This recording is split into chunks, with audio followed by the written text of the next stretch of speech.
반갑습니다, 여러분. 게시탐정 장전도사입니다.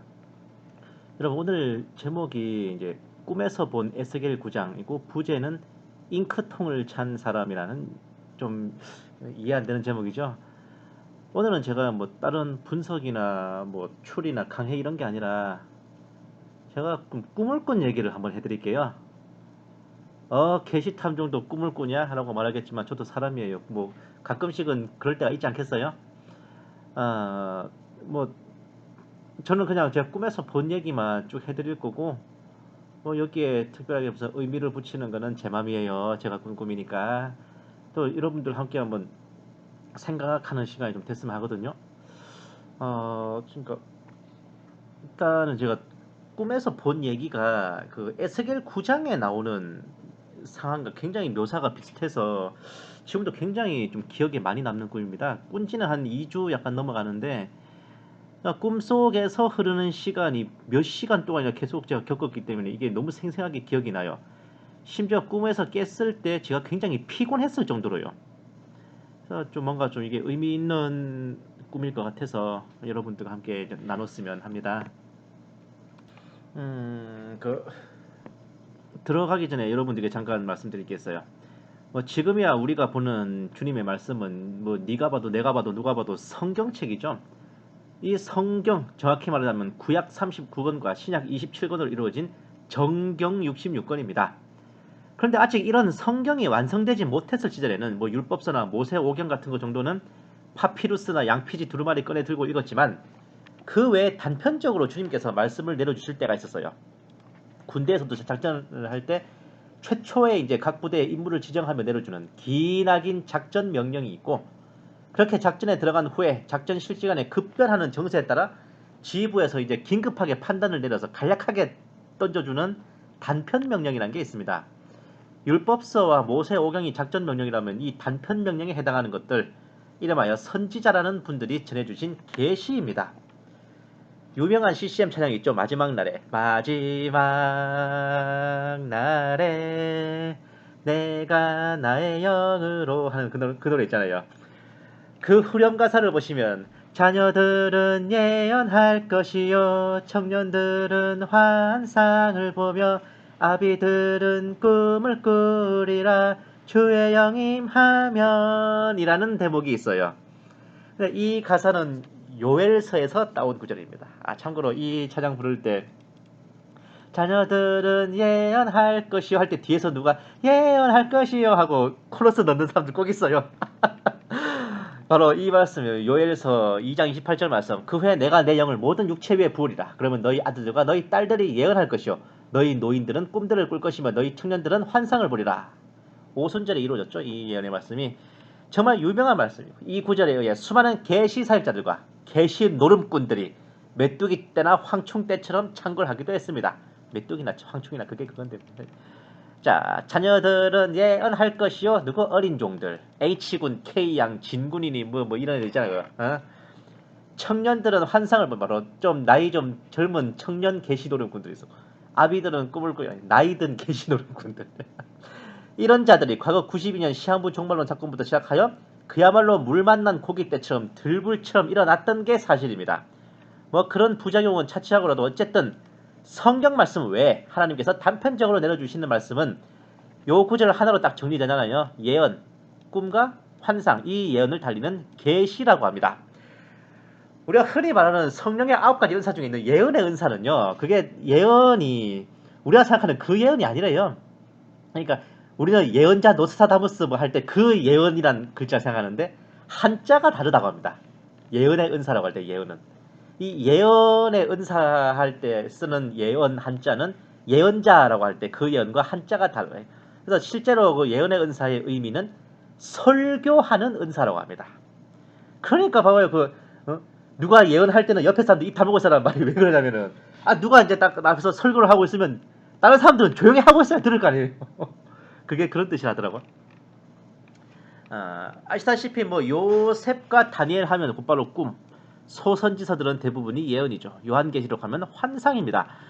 정경 66권이 완성된 후에는 이미 큰 틀에서의 계시가 완성되었기에 이러한 단편 명령격인 예언과 환상과 꿈은 현 시점에서는 크게 의미가 없다고 보는 게 교계의 일반적인 해석입니다.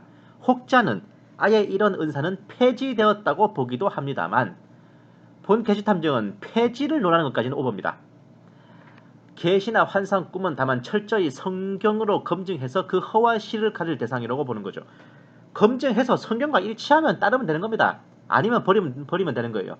문제는 지금까지 뭘 봤다 들었다 보았다 하는 계시노름꾼들의 계시와 꿈과 환상치고 쓸만한 게 없었다는 게 함정이지. 그런 계시노름꾼들의 해악이 크고 크기도 하며 또 이미 존재하는 성경의 모든 것도 다 이해하고 알지 못하는데 그런 것까지 보려고 그러면 학습량이 많아지죠. 본 계시탐정은 계시와 환상과 꿈에 대해서는 일단 기본적으로 부정적인 입장입니다. 그러던 어느 날 지난 5월 셋째 주쯤에 본 계시탐정은 참으로 신기한 꿈을 꾸게 됐어요. 사실 예시몽은 개뿔 그냥 꿈도 거의 안 꿉니다. 꾸더라도 금방 까먹어요. 기억도 못하는데 문제는 이 꿈은 그 꿈속에서도 거의 하루 일과를 다 보낸 듯이 기나긴 시간을 보냈어요. 깨어나고 나서도 마치 어디 가서 일을 하고 퇴근한 것처럼 몸이 지쳐있더라니까. 문제는 제가 평일이라서 그러고 일어나서 출근했다는 거 아닙니까? 본 계시탐정이 평생 꿔온 꿈 중에서 레전드급으로 기묘한 꿈인지라 여러분들께 한번 들려드렸으면 하는데 이건 그냥 제가 꿈속에서 보고 겪은 거기 때문에 뭘 깨맞추고 할 것도 없습니다. 이 5월달 어간에 여러분 다 아시겠지만 본 계시탐정은 카이로스 블로그를 집중적으로 분별하면서 특히 구원론에 대해서 설파했습니다.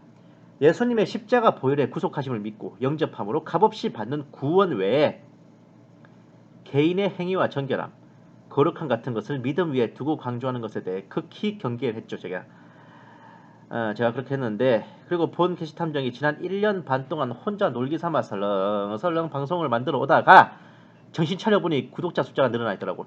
또 본 게시탐정을 고정적으로 찾아주시는 분들이 계심에 따라 제대로 마음먹고 본격적인 방송 사역을 착수하리라 한 것이 거의 지난 4월달 어간부터입니다. 대략 구원론 시리즈를 다시 마무리 짓고 난 후의 일인데 어쨌든 그 꿈은 몇 시간 동안 이어졌고 신기하게도 마치 매트릭스처럼 두 개의 차원을 오가는 모습이었습니다. 그 영화에 보면 이제 목 뒤에 USB를 꽂고 가상현실로 들어가서 활동하는 장면이 있고 그 USB를 빼고 현실의 우주선 안에 있는 모습으로 딱 나눠져 있죠. 마치 화면 속에 있는 저 자신을 보는 것 같으면서도 한편으로는 그 화면 속에 있는 제 시점으로 보는 뭔가 설명하기가 힘든 묘한 시점이었는데 어쨌든 저는 그 꿈속에서 아담 한 교회 또는 기도원의 강단에 서서 말씀을 전하고 있었습니다. 꿈이었지만 본 계시탐정이 전도사로서 말씀을 전하는 중이라는 것 정도는 인식할 수 있었어요. 내용은 주님이 오신다, 시대의 징조를 분별하라 등 마라나타 사역자라면 누구나 할 법한 그냥 뭐 그런 얘기였습니다. 그런 제 뒤에는 검은 정장을 차려입은 여성분이 앉아 계셨는데 뭐 흔히 생각하는 것처럼 이제 까만 투피스에 흰색 와이셔츠라 해야 되나 블라우스라 해야 되나 아무튼 그런 걸 입고 계신 분인데 느낌으로도 왠지 저보다 좀 윗사람인 게 좀 와닿았습니다. 제가 전도사니까 그분은 목사님이겠죠.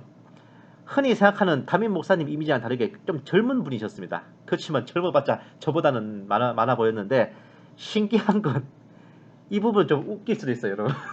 제가 강단에서 말씀을 전하고 성도들이 이제 자 다음 주 기도합시다. 성도들이 기도하잖아요.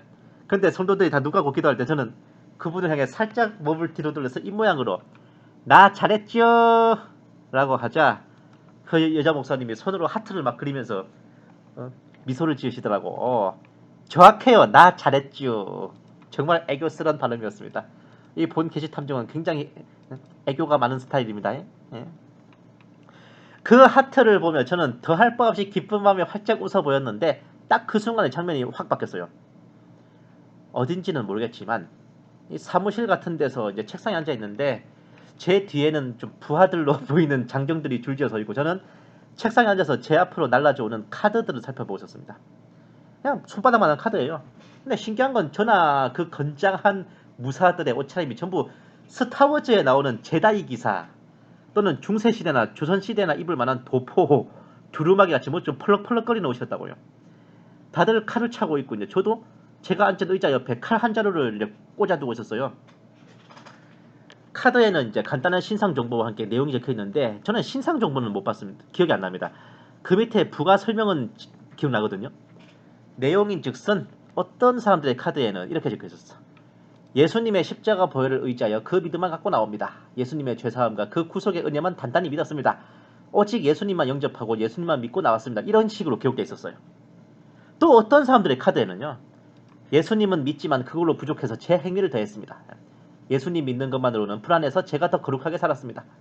십자가 보혈만으로 어려울 것 같아 제 의로움을 더했습니다. 또 이런 식으로 기록되어 있더라고요. 되게 뉘앙스가 다르잖아요, 양쪽이. 저는 카드를 살펴보다가 허리에 차고 있던 잉크병을 꺼내서 펜에다가 잉크를, 되게 펜도 좀 아날로그 펜이었어요, 이게. 깃털 펜처럼 잉크를 적셔서 서명을 하는데, 예수님만 믿고 영접하고 의지하며 나왔다고 적혀있는 카드에는 제가 서명을 해서 한쪽에 쌓아뒀어요. 믿음만으로 안 되겠어서 자신의 뭔가를 더했다는 카드에는 서명을 안 하고 반대쪽으로 치워서 쌓아뒀습니다. 그러다가 그 반대편 카드가 어느 정도 쌓이자 이 사람들 어디 있냐, 가자! 라는 말을 저도 모르게 내던지고, 그러니까 제가 제 시점에서 보기도 하지만 마치 제가 관객인 것처럼 제가 막 움직이는 걸 보기도 한다 그랬죠. 이렇게 저도 모르게 내던지고는 의자 옆에 꽂아둔 칼을 들고 무사들과 함께 사무실을 나섰습니다. 정확하게는 이제 책상에서 일어나서서 나가자마자 장면이 휙 바뀌었는데, 널따란 운동장 같은 곳에 적지 않은 숫자의 사람들이 모여 있었어요. 딱 느낌이 들기에 저 사람들이 그 미서명된 카드를 제출한 사람들이라는 것을 알 수 있었고, 저는 칼잡이들과 함께 칼을 빼들고 조금의 망설임도 없이 그 사람들을 향해 칼을 휘둘렀습니다. 꿈이라 그렇지 이게 현실이라면 엄청 무서운 거예요. 이게 막 피가 튀고 막 시체가 나뒹굴고 하는데도 이상한 애만큼 제가 약간의 측은지심도 안 들더라고. 오히려 되게 가증하게 보였습니다. 막 쉴 새 없이 막 칼질을 하면서 제 입으로 내뱉은 말들을 기억하는 것만 줄여보면, 너네 같은 것들한테는 예수님이 십자가를 몇 번 지셔야 되냐, 예수님 십자가 보혈이 그렇게 너네들한테는 의미가 없디? 죄사함도 싫다, 구원도 싫다, 니네들 모가지가 100개냐? 라는 말들을 제가 했던 것 같아요. 아주 잠깐 사이에 그 운동장은 시체가 산을 이루고 피바다가 되어 있었습니다. 다 죽은 걸 확인하자마자 다시 장면이 휙 바뀌어서 저는 다시 책상에 앉았었어. 또 그 무사들은 또 제 뒤에 줄지어 서 있고, 다시 제 앞으로 카드들은 날라져 왔습니다. 또 카드 몇 개를 확인하고 서명을 하는데 또 장면이 바뀌어서 저는 처음에 그 교회 강단에 서서 말씀을 전하고 있고, 한동안 말씀을 전하고 성도들이 기도를 하자 다시 뒤돌아서서 그 여자 목사님께 나 잘했쥬 하며 살짝 웃어 보였고, 그분은 다시 제게 하트를 날리며 미소를 짓고, 그러면 또 장면이 바뀌어서 책상으로 돌아가서 카드에 서명하고, 서명 안 된 카드가 쌓이면 다시 운동장으로 가서 칼질을 하고, 이렇게 계속 로테이션으로 반복이 됐어요. 몇 시간 동안. 꿈속에서의 시간으로 따져도 거의 직장에 출근해서 퇴근할 때까지만큼의 시간이 흘렀습니다. 마지막에 강단으로 돌아와서 말씀을 전하고 뒤에 계신 분께 나 잘했쥬 하며 웃고 하트를 받고서 저는 그 기나긴 꿈에서 깨어날 수 있었습니다. 제 평생 이렇게 길고 선명한 꿈은 처음이었는데, 깨고 나서도 진짜 구운몽처럼 그 기억이 지금까지도 안 사라져. 계속 눈앞에 서랍니다. 그게 니네들 모가지가 100개야 하면서 인정사정 없이 칼질하던 모습이 떠오르자, 야, 내가 그렇게 싸가지 없는 인간이었구나 싶다가도, 또 달리 생각해보면 훗날 천년왕국이 되고 새 예루살렘 시절이 되면 신령한 육신을 입고 온전히 하나님과 하나된 신부들은 지금과는 마인드가 다르대요. 더 이상 불신한 영혼들에 대해 인간적인 측은함과 불쌍함 따위는 없다는 것을 미리 보여주신 게 아닌가, 저는 그렇게 생각합니다. 하나님께서 우리의 눈에서 눈물을 씻어주신 후부터 우리는 더 이상 그들을 향해 연민의 눈물을 흘리지 않습니다. 그때부터는 하나님과 마음이 하나가 되어 함께 심판자의 입장에 서서 공의의 눈으로 그들을 보게 된다는 것입니다. 내 말이 아니라 성경이 그래 말해. 이사야서 제일 마지막 구절입니다. 그들이 나가서 나를 거역하여 범법했던 사람들의 시체들을 볼 것이라. 이는 그들의 벌레가 죽지 아니하며 그들의 불도 꺼지지 아니할 것이미니 그들은 모든 육체에게 가증함이 되리라. 이거 아주 우리가 상식적으로 생각하는 거랑 되게 다르죠. 지옥에 떨어지는 그런 불신자들을 보면 되게 막 측은해하고 그럴 것 같은데 아니래요. 가증하게 여긴다는 겁니다. 그런데 제가 더 놀란 건요, 제가 꿈에서 보고 겪은 상황이 어디선가 많이 본 것 같다는 겁니다. 저는 비슷한 장면을 성경 어디서 봤었나 고민하다가 제가 꿈속에서 허리에 잉크병을 차고 있다가 그걸 꺼내서 펜을 찍어서 서명하던 게 생각났어요. 그 순간 저는 잉크통을 찬 사람이 떠올랐습니다. 바로 에스겔에서 9장에 나오는 에스겔 선지자가 본 환상이었죠. 이 에스겔서 9장은 제가 전문을 다 소개하겠습니다. 저는 이제 한글 킹제임스 성경이에요. 그가 또 내 귀에다 큰 소리로 부르짖어 말씀하시기를 성읍을 관할하는 자들도 각자 손에 파괴하는 무기를 들고 나오게 하라 하시더라. 보라 6사람이 북쪽을 향해 있는 윗 대문 길로부터 오는데 각자 손에 살육하는 무기를 가졌고 그 중에 한 사람은 가는 베옷을 입고 옆에 서기관의 잉크통을 찼더라. 그들이 들어와서 놋제단 곁에 섰더라. 이스라엘 하나님의 영광이 그가 계셨던 그룹에서 올라가 성전의 문지방에 이르니 주께서 가는 베옷을 입고 옆구리에 서기관의 잉크통을 찬 사람을 부르시더라. 주께서 그에게 말씀하시기를 너는 성읍 중간을 통과하라. 예루살렘 중간을 통과하여 그 가운데서 행해지는 모든 가증한 짓들로 인하여 탄식하고 울부짖는 사람들의 이마에 표를 하라 하시고 또 내가 듣는데 다른 사람들에게 말씀하시기를 너희는 그를 쫓아가 성읍을 통과하여 치되 너희 눈에 아끼지도 말고 불쌍히 여기지도 말며 늙은이나 젊은이나 처녀나 어린아이나 여자를 전부 죽이되 표가 있는 사람에게는 접근하지 말며 또 내 성소에서 시작할지니라 하시니 그들이 성전 앞에 있는 늙은 사람부터 시작하더라. 또 주께서 그들에게 말씀하시기를 전을 더럽히고 살해된 자들로 뜰을 채우라 하시고 너희는 나가라 하시니 그들이 나가서 성읍에서 죽이니라. 그들이 사람들을 죽이는 동안 나는 남아서 엎드려 부르짖어 말하기를 아 주 하나님이여 주께서는 예루살렘에 주의 진노를 부으심으로써 이스라엘의 모든 잔류자를 멸하라 하시나이까 하였더니 그가 내게 말씀하시기를 이스라엘과 유다 집의 죄악이 심히 크고 그 땅이 피로 가득하며 그 성읍이 위법으로 가득하도다. 이는 그들이 말하기를 주께서 땅을 버리셨고 주께서 보지 아니하신다 함이라. 나로서도 내 눈이 아끼지 아니하고 내가 불쌍히 여기지 아니하리라. 그 대신 내가 그들의 행위를 그들의 머리 위에 갚으리라 하시더라.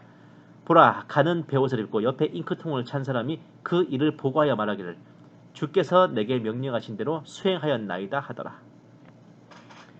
개역 성경에는 잉크통이 먹그릇이라고 표기되어 있습니다.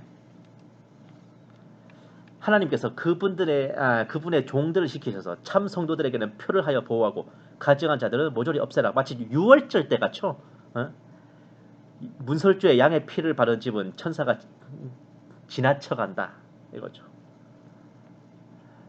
처음 킹제임스 성경을 읽으면서 잉크통이라는 표현이 굉장히 인상적이라 제가 오랫동안 기억하고 있던 장면이었습니다. 구원론을 흐트리고 구원의 확신을 부정하며 믿음으로 값없이 얻는 구원 대신 행위를 첨가하려 드는 짓을 극도로 경계하는 제 마음이 꿈속에서도 그대로 가감없이 무삭제 감독판 블루레이로 나온 것이 신기하기 이를 데 없었거니와 이것이 본 계시탐정의 사역, 그 영적인 이면을 보여주신 것인가 하는 생각이 들었습니다. 은혜가 안되고 덕이 안된다며 욕을 먹어가면서 꿋꿋이 구원론과 종말론에 있어 삿된 것들을 전하는 자들을 경계하는 보기 드문 공세적 사역을 하는 것이 비록 사람들이 보기에는 우군에게 칼질하는 것처럼 보여도 하나님께서 보시기에는 그분의 대적들에게 칼질하는 것처럼 시원하게 보이셨던 것인가 저는 그런 생각이 들더라고요. 특히 에스겔서 9장 본문 마지막에 잉크통을 찬 사람이 하나님께서는 주께서 명령하신 대로 다 수행했습니다 라고 정말 패기 넘치는 보고를 드리죠. 제가 주님 전으로 들림받는 그날 저는 이런 보고를 드리고야 말겠다는 마음이 벅차올랐습니다. 이 세상에서 보이는 모습은 강단에 서서 말씀을 전하는 한마디로 방송으로든 무엇으로든 말씀 전하는 그런 사역자의 모습이겠지만 그 영적인 이면은 잉크통을 차고 칼을 들고 주님의 백성들을 지키고 주님의 대적들과 맞서는 그런 모습이 아닐까 하는 마음에 본 계시탐정이 참으로 인생 헛살지 않았구나 싶었습니다. 서기관의 잉크통을 보면 제가 문과반 나온 걸 반영했나봐. 그런데 지금도 되게 궁금한 게 있어요. 제가 말씀 전하던 강단 뒤에 앉아서 저한테 하트를 뿅뿅 하시던 그 여자 목사님은 어떤 분이실까? 혹시 하나님께서 이삭에게 레베카 보내주시듯이 저한테 보내주실 피앙새일까요? 아니 그렇지 않아도 제가 요새도 아니다. 지금까지 진짜 모질게 겪은 고생에 덧붙여져서 사역 때문에라도 좀 그렇게 좀 고단하긴 해요. 뭐랄까. 아니 솔직히 주 5일째로 계속 말씀 전하는 게 쉽지는 않지. 그리고 제가 전하는 말씀들이 저 퀄리티도 아니잖아요, 사실. 응? 갑자기 제가 목사님들이 되게 존경스러워진다니까. 어떻게 목사님들은 일주일 내내 그렇게 말씀 준비하시죠, 진짜? 응? 이렇게 힘든데. 거기다가 뭐 은행 경비 서는 일까지 같이 해서 그런가 좀 더 피곤하고 고단해요 사실. 그런 마당에 또 독거 소인이야 또 맨날 집에 혼자 사니까 이것도 너무 그래요 마음이. 저한테도 돕는 배필이 있다면 얼마나 행복할까 싶은 마음에 결혼의 문을 열어주십사 하고 배우자 기도를 다시 하고 있습니다만, 왠지 꿈속에서도 그분이 저보다 좀 윗사람으로 느껴진 걸 보면 아이 못 낳는 현모양처를 꿈꾸는 본 게시탐정에게 참 잘 어울리는 짝 같습니다. 저는 약간 가모장제 가정이 저한테 좀 잘 어울릴 것 같거든. 뭐 주님 오실래 가까운데 뭔 헛소리 찍찍하고 있냐고요? 이런 재미가 또 있어야 세상 살아갈 맛이 나지. 어쨌든 주님께서 다시 오실 그날까지 우리 주의 백성들이 할 게 많죠. 근데 그 중에서 주님께서 대신 해주실 수 없는 오직 우리만 할 수 있는 일이 뭐? 생육하고 번성하는 겁니다. 옛날 에녹도 홍수 아니라 지상 재림까지 다 계시받아서 미리 봤는데 들림받는 그날까지 어떻게 살았는데요? 아들들과 딸들을 낳았다잖아. 그 애들, 아들들, 딸들 먹여 살리려면 직장 열심히 다녔겠지. 그리고 아들들과 딸들을 낳으려면 와이프랑 금슬좋게 잘 지냈겠죠. 뭐 그렇게 사는 거예요. 그렇게 살다가 그렇게 사는 게 하나님과 동행하는 것이고, 그렇게 하나님과 동행하다가 때 되면 뭐 들림 받는 거지. 뭐 인생 뭐 있어요?